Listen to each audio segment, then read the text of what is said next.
Party বুঝি না, তবলিগ বুঝি না, চরমোনাই বুঝি না, আমাদের মক্কা এবং মদিনা, আমাদের রাসূল এবং আল্লাহকে নিয়ে যদি কেউ ষড়যন্ত্র করে, হাতের আঙ্গুল উঁচা করে, ওর হাতের আঙ্গুল চিরদিনের জন্য ভেঙে দেওয়া হবে। বলে ঠিক কিনা?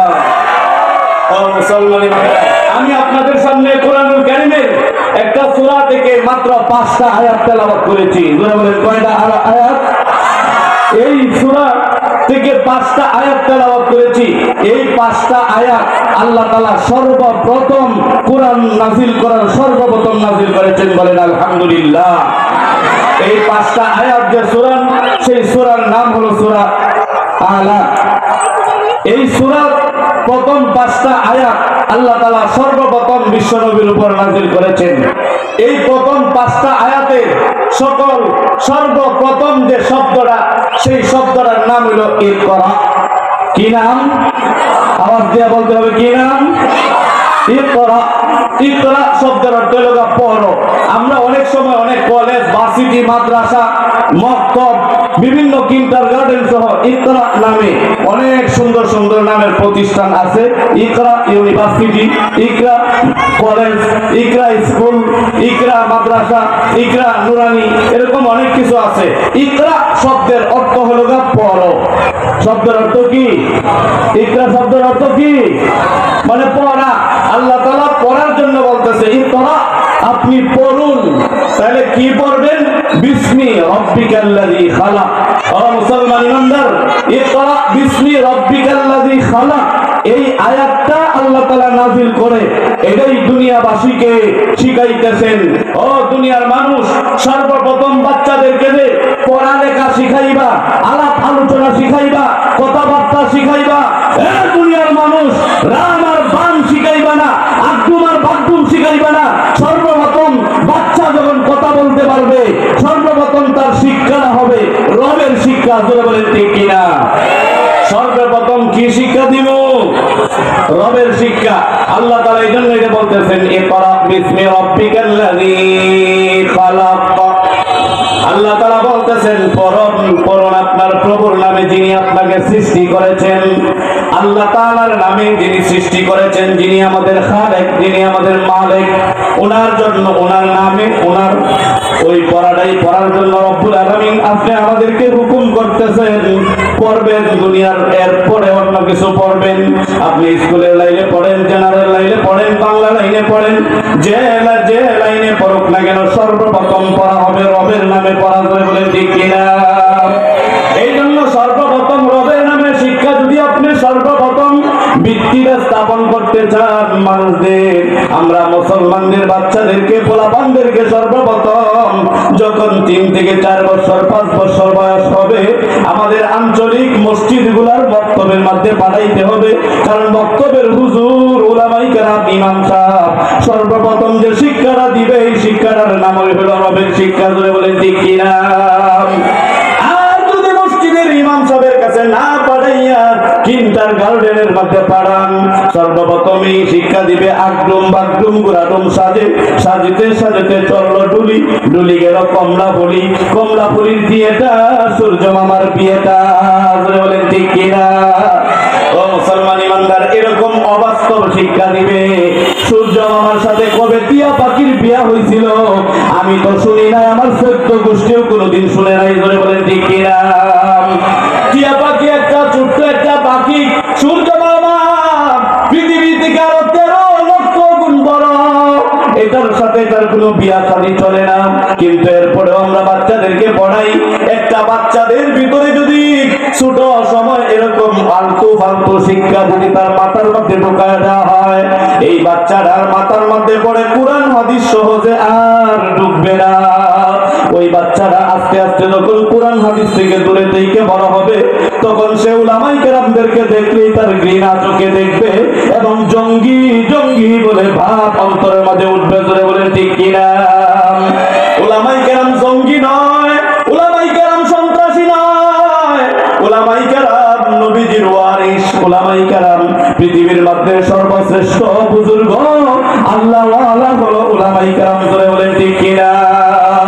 ও মুসলমান ইমানদার, সেই উলামায়ে কেরাম কায়েম হয় মাদ্রাসা থেকে, যেখান থেকে ইকরা বিসমি রাব্বিকাল্লাযী খালাক খালাকাল ইনসানা মিন আলাক ইকরা ওয়া রাব্বুকাল আকরাম আল্লাযী আল্লামা বিল কলম আল্লামাল ইনসানা মা লাম ইয়ালাম। ও মুসলমান ইমানদার, এই পাঁচটা আয়াত রব্বুল আলামিন আল্লাহ তাআলার পয়গম্বরের কাছে নাযিল করেছেন। কেমন সময়, কোন সময় নাযিল করেছেন? আল্লাহর পয়গম্বরের বয়স যখন 40 বছর 4 মাস 16 দিন বয়স হয়েছিলেন, তখন রব্বুল আলামিনের কাছে রাত্রি বেলায় স্বপ্ন যোগে আল্লাহ তাআলার কাছে স্বপ্নে জিজ্ঞাসা করতেছে, এ মালিক রব্বুল আলামিন, তুমি আমাকে নবী বানাইবা, পয়গম্বর বানাইবা, কুরআন নাযিল করবা, আমার কাছে কুরআন দিবা, কবে গো আমাকে কুরআন দিবা সেটা জানতে চাই। রব্বুল আলামিন স্বপ্ন যোগে বলে দিলেন, ওগো আমার হাবিব, ঠিক আছে আপনাকে কোরআন দেওয়া হবে। আপনার সাথে স্বপ্ন যুগে পর্যন্ত অনেকবার কথা হয়েছে। স্বপ্নে আল্লাহর পয়গম্বরের সাথে আল্লাহ তাআলার যা কথা হইতো দিনের বেলা সূর্যের আলোর মতো বাস্তবতার সাথে মিল পাইতেন। বলেন সুবহানাল্লাহ। ও মুসলমান ইমানদার, আল্লাহর পয়গম্বরকে যখন আল্লাহ তাআলা কথা দিলেন, ঠিক আছে আপনার সাথে স্বপ্ন যুগে আর কথা হবে না, এখন থেকে কথা হবে আপনার সাথে কুরআন নাযিলের মাধ্যমে। বলেন সুবহানাল্লাহ। পয়গম্বর খুশি, ঘুম থেকে জাগ্রত হইয়া আম্মা জান খাদিজা রাদিয়াল্লাহু তাআলা আনহাকে বললেন, ওগো খাদিজা, রব্বুল আলামিন আমাকে ঘোষণা দিয়েছেন, স্বপ্ন যুগে আজকে বলেছেন আল্লাহ তাআলা আমার সাথে স্বপ্নে আর কথা বলবেন না, এখন কথা বলবেন রব্বুল আলামিন কুরআন নাযিলের মাধ্যমে সরাসরি। বলেন সুবহানাল্লাহ। এ খাদিজা, রব্বুল আলামিন আমাকে কুরআন দিবেন এই জন্য বাড়িতে নয়, ওই যে পাশের উহুদ পাহাড়, ওই যে পাশের হেরার গুহা, এই গুহার মধ্যে আমাকে যাইতে রব্বুল আলামিন বলেছেন।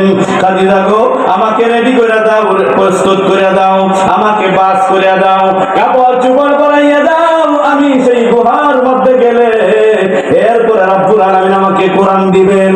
আল্লাহর পয়গম্বর খাদিজা রাদিয়াল্লাহু তাআলা আনহার কাছ থেকে বিদায় নিয়ে এরপরে পাহাড়ের মক্কার কাছেই পাহাড় হেরার গুহার মধ্যে গেলেন। গুহার নিকটে যাইতেই রব্বুল আলামিন ডাক দিয়েছেন, ওগো আমার হাবিব, ওগো আমার নবীজি, আপনি আসছেন নি? জি আমি আসছি, আমাকে না কোরআন দিবেন, কোরআন দিয়া দেন। মুসলমান ইমানদার, আল্লাহর পয়গম্বর খাদিজার সাথে যখন বিদায় নেন তখন বলে গেলেন, খাদিজা গো, চুক্তি যদি তাড়াতাড়ি সম্পাদন হয়ে যায় তাহলে তো তাড়াতাড়ি বাড়িতে ফিরে আসবো, আর চুক্তি যদি সম্পাদন হইতে দেরি হয় তাহলে আমার টাইম টু টাইম খানাটা সেই গুহার মধ্যে পৌঁছাইয়া দিও। বলেন সুবহানাল্লাহ। ও মুসলমান ইমানদার, আল্লাহর পয়গম্বর যখন গুহাতে গেলেন রব্বুল আলামিনকে ডাক দিলেন, আল্লাহ আমি তো আইছি, আমাকে না কোরআন দিবেন, কোরআন দিয়া দেন। আল্লাহ তাআলা ডাক দিয়া বললেন, বন্ধু, এখানে আসলেই কোরআন পাওয়া যায় না, এখানে আসলাম বসতে হবে, অপেক্ষা করতে হবে, সময় লাগাইতে হবে। আপনি 40 দিনের নিয়োগ করে কেন বসুন, 40 দিন পর্যন্ত এখানে অপেক্ষা করুন, এখানে জিকির করুন, মুরাকাবা করুন, পাশাপাশি রোজাও রাখুন, আমি রব্বুল আলামিনের সাথে যোগাযোগ স্থাপন, মহব্বত বৃদ্ধি করুন, এরপরে আপনাকে কুরআন দেওয়া হবে। মুসলমান ইমানদার, আল্লাহর পয়গম্বর 40 দিনের নিয়তে সেই গুহার মধ্যে বসে গেলেন, সেখানে রোজাও রাখতেছেন, জিকিরও করেন, মুরাকাবাও করেন, রব্বুল আলামিনের সাথে ধ্যানে মগ্ন থাকেন, মহব্বত ভালোবাসা বৃদ্ধি করতেছেন। 40 দিন যখন পূর্ণ হয়েছে রব্বুল আলামিন জিবরাইলকে বললেন, জিবরাইল আমার বন্ধু গুহার ভিতরে বসা, যাও আমার বন্ধুকে কুরআনুল কারীম নাযিল করে আসো।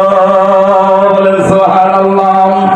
আল্লাহর পয়গম্বর গুহার মধ্যে বসা, জিবরাইল কুরআন নিয়ে সেখানে উপস্থিত হয়ে গেলেন। আসসালাতু ওয়াসসালামু আলাইকা ইয়া রাসূলুল্লাহ, আমি জিবরাইল আপনার কাছে আসলাম।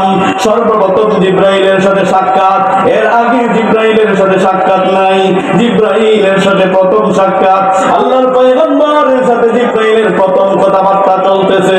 ও মুসলমান ইমানদার, কুরআন নাযিল হয়ে গেছে। কুরআন নাযিল করার জন্য যখন আসলেন তখন তিনি বলতেছেন, ইকরা বিসমি রাব্বিকাল্লাযী খালাক, আপনি পড়ুন যিনি আপনাকে সৃষ্টি করেছেন তার নামে। আল্লাহর পয়গম্বরকে পড়ানো শুরু করলেন। আল্লাহর পয়গম্বরকে প্রথম বললেন, তিনি বললেন আমি তো পড়ালেখা জানি না। 2 নাম্বার বললেন, কয় আমি তো পড়ালেখা জানি না। 3বার বললেন, কয় আমি তো পড়ালেখা জানি না। আল্লাহর পয়গম্বর যখন এই কথা বললেন, জিবরাইল পাশে গেলেন, কাছে গেলেন, গিয়ার পরে সিনার সাথে সিনা লাগাইলেন, লাগাইয়া হালকা একটা চাপ দিলেন। এরপরে জিবরাইল বাকি 5টা আয়াত তেলাওয়াত করে শোনাইলেন। রব্বুল আলামিনের নির্দেশে 5টা আয়াত যখন তেলাওয়াত করে শোনাইলেন, সঙ্গে সঙ্গে আল্লাহর পয়গম্বরও পাশাপাশি তেলাওয়াত করে শোনায়া দিলেন। বলেন সুবহানাল্লাহ। ও মুসলমান, কুরআনওয়ালা হয়ে গেলেন, কুরআনওয়ালা হয়ে গেলেন। আমরা উম্মতও হয়ে গেলাম কুরআনওয়ালা। জোরে বলেন আলহামদুলিল্লাহ।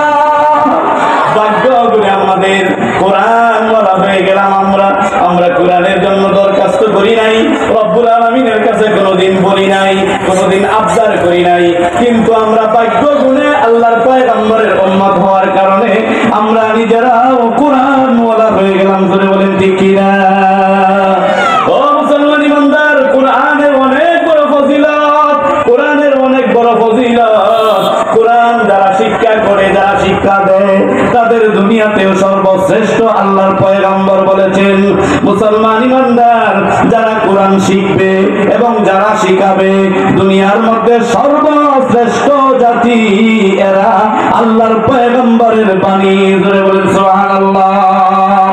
ও মুসলমান ইমানদার, বুঝাইবার জন্য একটা কথা বলতে হয়। যারা জেনারেল শিক্ষিত, কিছুক্ষণ আগে আমার বড় ভাই বলেছেন এরা বাম দিক থেকে শুরু। আমি আর একটা কথা বলি, যারা জেনারেল শিক্ষায় শিক্ষিত, এই শিক্ষাটা হলো নিচের থেকে শুরু। আর যারা আরবি শিক্ষায় শিক্ষিত, এই শিক্ষাটা হলো আসমান উপরের থেকে শুরু। জোরে বলেন ঠিক কিনা? এই জন্য যারা কোরআনের হাফেজ হয় এবং আলেম হয়, কোরআনের হাফেজ আর আলেম হইলে এই জন্য তার সম্মান আস্তে আস্তে করে উপরের দিকে উঠতে থাকে। বলেন সুবহানাল্লাহ। ও মুসলমান, যদি সে বুড়াও হয়, বৃদ্ধও হয়, আস্তে আস্তে করে সম্মান বাড়তে থাকে, কমে না, বরং সম্মান দিন যত বেশি যাইতে থাকবে তত বেশি সম্মান তার বাড়তে থাকবে। বলেন সুবহানাল্লাহ। আর জেনারেল শিক্ষায় যারা শিক্ষিত হয়, যত বেশি বয়স হইতে থাকে আস্তে আস্তে করে তার এলেমের পাওয়ার কমতে থাকে, এলেমের পাওয়ার, শিক্ষার পাওয়ার কমতে থাকে। ও মাই, কথাটা যদি না বুঝেন তাহলে বাড়ির পাশেই খুঁজে পাইবেন একজন নারায়ণগঞ্জের তুলারাম কলেজের বিএসসি মাস্টার। ওনাকে একটু জিজ্ঞাসা করেন, স্যার আপনার বাড়ি কেন? কয় আমার তো বয়স হয়ে গেছে। কয় কত বছর? এখন আমার 65 বছর বয়স। তাহলে চাকরি বাকরি কি খবর? কয় রিটায়ার হয়ে গেছে। কয় কারণ কি? সরকার আমাদেরকে রিটায়ার করে দিছে। কারণ যদি জিজ্ঞাসা করতে চান, স্যার উত্তর দিবে বয়সের বাড়ে এখন আর শিক্ষকতা করার মতো সুযোগ নাই, এখন বয়স বাড়তে গেছে। এই জন্য অঙ্ক করাইতে গিয়া, লসাগু গসাগু বীজগণিত করাইতে গিয়া, জ্যামিতি করাইতে গিয়া উল্টা পাল্টা হয়ে যাবে, এল জাবরার মধ্যে বেল জাবরা হয়ে যাবে। জোরে বলেন ঠিক কিনা?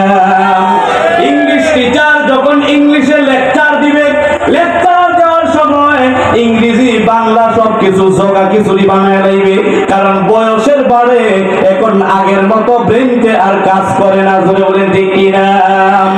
ব্যাংকের ম্যানেজার সাহেব কিছুদিন পরেই রিটায়ার্ড পাইয়া পেনশন নিয়ে পরে বাসার মধ্যে বৈশা গেছে, হজ করলে পরে হাজি সাহেব হয়ে গেছে। জোরে বলেন ঠিক কিনা?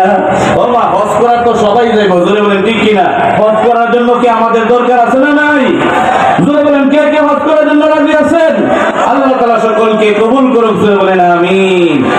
জন্ম আমার যদি হতো আরবে, মক্কা মদিনার কোন গ্রামে, জন্ম আমার যদি হতো আরবে, মক্কা মদিনার কোন গ্রামে, তোমার দিদার পেলে ধন্য হতাম, বারবার দেখে এই মন জোড়াতাম, বারবার দেখে এই মন জোড়াতাম, বারবার দেখে মন জোড়াতাম, বারবার দেখে মন জোড়াতাম। ঠিক কিনা? যারা দেখেছিল তোমায় নয়ন ভরে, আজও পৃথিবী তাদের স্মরণ করে।